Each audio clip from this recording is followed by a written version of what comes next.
एकनाथ शिंदे यांनी ज्युपिटर रुग्णालयामध्ये routine checkup केलं। दरम्यान तब्येत चांगली असल्याचं त्यांनी स्वतः म्हटलं आहे। रुटीन चेकअप नंतर एकनाथ शिंदे हे वर्षा बंगल्यावर दाखल झाले।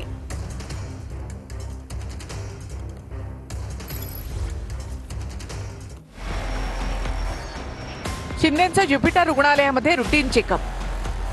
काळजीवाहू मुख्यमंत्री एकनाथ शिंदेंनी ज्युपिटर रुग्णालयामध्ये केलं रुटीन चेकअप। माझी तब्येत चांगली, रुटीन चेकअपसाठी आलो होतो, एकनाथ शिंदे यांचं वक्तव्य। तब्येत चांगली आहे, चेकअपसाठी आलो होतो आणि आता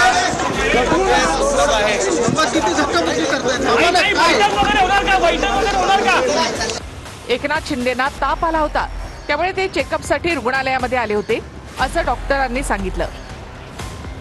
साहिबाना थोड़ा बुखार आला होता, उसका इन्फेक्शन का तपास के लिए आए थे। MRI हो गया। MRI किया, क्या आले? हाँ, वीकनेस आला है, बरोबर। एकनाथ शिंदेना घशाचा संसर्ग असल्याचीही माहिती आहे। विधानसभा निवडणुकीत एकनाथ शिंदे यांना घशाचा संसर्ग।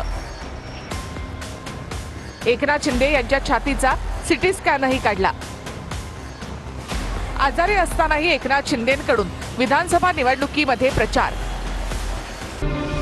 आज सकाळी एकनाथ शिंदेंचा डेंग्यूचा रिपोर्ट निगेटिव्ह आला।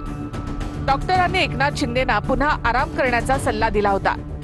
एकनाथ शिंदे आजारी असल्यामुळे सातारा येथील त्यांच्या दरेगावी विश्रांतीसाठी गेले होते। दरेगावातही एकनाथ शिंदेंची डॉक्टरांकडून तपासणी करण्यात आली होती। 1 डिसेंबरला एकनाथ शिंदे दरेगावावरून ठाण्यामध्ये दाखल झाले होते। ठाण्यामध्ये 2 दिवस विश्रांती घेतल्यानंतर त्यांनी आज ज्युपिटर रुग्णालयामध्ये रुटीन चेकअप केलं। त्यांनी स्वतःनीच टीव्हीवर सांगितलं की माझी तब्येत ठीक आहे, मी रुटीन चेकअपला आलोय। शिंदे साहेबांची तब्येत कधीच खराब होऊ शकत नाही। एक ढाण्या वाघ जर या महाराष्ट्राने कोणी पाहिला असेल तर ते एकनाथरावजी शिंदे आहेत, त्यामुळे वाघ कधी आजारी पडत नाही। एकनाथ शिंदे साहेब रुसणारे नाहीत किंवा रडणारे पण नाहीत, ते भांडणारे आहेत, म्हणून तुम्ही त्याची काळजी करू नका।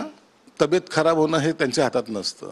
झाली ठीक आहे, त्याचे टेस्ट ते चालू आहेत आणि ते त्याला प्रतिसाद देत आहेत। मला वाटतं 2 तास आणखीन लागतील, सर्व आणखीन ज्या काही चाचण्या आहेत त्या पूर्ण होतील। बहुतेक आज संध्याकाळी ते वर्षाकडे येण्याची शक्यता आहे।